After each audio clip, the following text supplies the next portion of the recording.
we are joined by our Senior Counsel for Global Affairs, former Secretary of State Mike Pompeo. And Secretary Pompeo, there's a big story now, and it's actually making its way it's not just in the conservative world, but even CNN twice yesterday pressing spokespeople from the Harris campaign about her refusal to do any media interviews since she became the Democrat nominee, and she did so through that virtual nominating process. So that they'll have their convention next week. Even with the friendly press, that actually I think she could credit for really getting her into this position. Do you think that's a smart political move? I mean, is she that worried about speaking to a press that loved her to the point of getting her to that position that she will not sit down with them 23, 24 days into this major switcheroo? You're not actually the pure politics of it. We can all debate. I think it's not wise politics. I think in the end, people want to hear from candidates. They don't want to hear from your vice presidential candidate. They don't want to hear from your surrogates. They want to hear the candidate take questions to see both the substance, that is, what the policy positions are that they're going to adopt, how it's going to affect their lives, how it's going to affect inflation, how it's going to affect the border. But I also think they want to get to know them and get a chance to touch and see them, right? And how do they respond? Do they get angry? Are they sharp enough to actually answer difficult questions? Can they speak in full sentences? These are things the American people, just as a matter of common sense, will demand as this campaign moves forward. And I think this gap where she has just chosen to pretend that she doesn't have a history, to walk away from some of her long-held views that are clearly deeply held on her part, I think this will turn out to be a political mistake. And Jordan, one last thought. I know it's a terrible mistake when it comes time to govern. The American people will turn to what you said you do during the campaign and demand that you do that properly so and hold you accountable for that.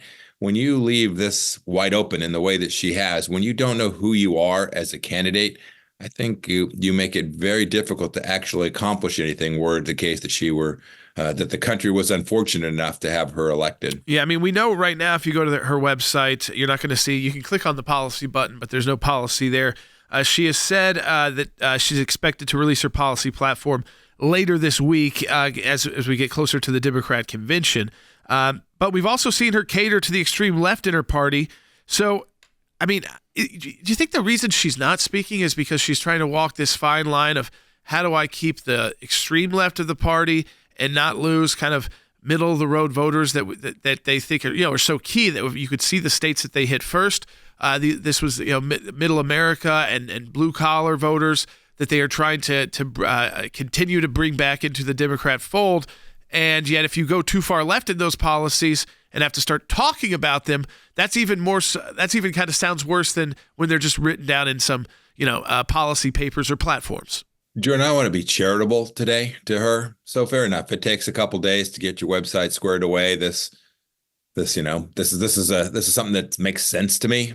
But the fact that you can't answer questions, that after a decade plus of federal policy making, where you were a Senate Intelligence Committee member, where you served in the United States Senate and took positions, you campaigned for this very election. You were a candidate in this very election, and you can't articulate in 2020 you were a candidate, and you can't articulate what it is that you believe in a wide open environment. That says a lot about the fact that you won't be able to actually lead America forward. You don't know who you are. You don't know the things you believe in. And instead, you're using a bunch of political consultants. It's also true in this case is that she has to try and mask what she really believes. It played well in San Francisco when she ran for district attorney. It played well in California when she ran for the United States Senate. But that set of policies that she believes at her core, unlike President Biden, who frankly grew up as a centrist Democrat, she grew up as a progressive Democrat, someone deeply committed to all of the ideas that Bernie Sanders holds dear, that Howard Dean held dear, right? These radical lefts. She believes those things with all her heart. And now she's trying to figure out how to put commas in, semicolons in, erase a lot of videotape in order to obfuscate this so that she can find a way to get to 270 plus electoral votes. I know you're not afraid of answering questions, even as your time as CIA director and Secretary of State and the different time zones you were in and all around the world with different world leaders, a lot of different issues.